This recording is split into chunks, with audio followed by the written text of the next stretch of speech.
الحمدللہ رب العالمین والصلاة والسلام علی خاتم النبیین اما بعد فاعوذ باللہ من الشیطان الرجیم بسم اللہ الرحمن الرحیم الصلاة والسلام علیک یا رسول اللہ وعلی آلک واصحابک یا حبیب اللہ الصلاۃ والسلام علیک یا نبی اللہ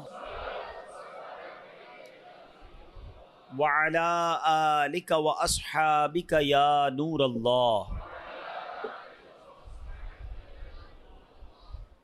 الحمدللہ عز و جل درود پاک پڑھنے کے بے شمار فضائل و برکات ہیں، بہت ساری احادیث، بہت سارے واقعات ہمیں درود پاک کے فضائل میں ملتے ہیں۔